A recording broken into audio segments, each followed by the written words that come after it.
Dinosaurs from the clade Dinosauria are believed to have lived from the Jurassic period through the Jurassic period and finally into the Cretaceous period, in which they became extinct.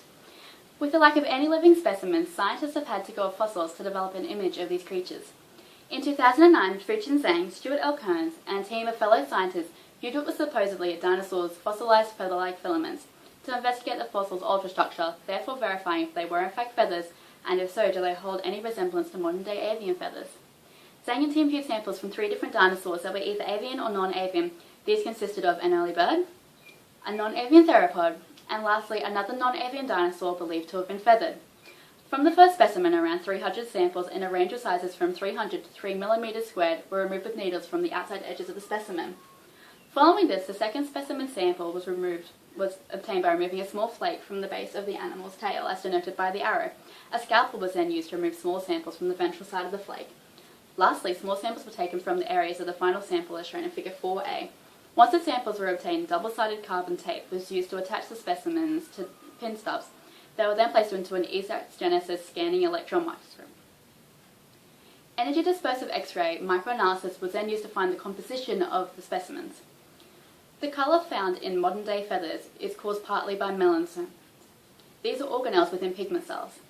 The most common are known to give a reddish-brown colour to yellow colour, or a black to grey colour.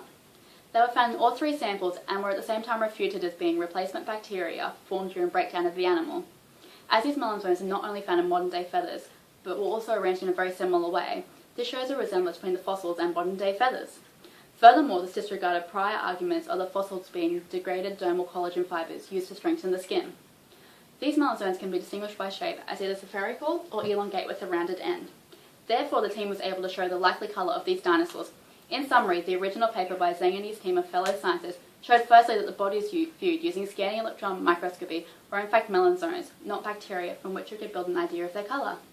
Secondly, it showed that the fossils being viewed were in fact pennaceous pellets, not merely degraded collagen fibres. In a recent paper published earlier this year titled Melanosomes or Microbes, testing an alternative hypothesis for the origin of microbodies in fossil feathers by Alison E. Moyer, Wenxia Zhang and others, further investigation was done into this topic.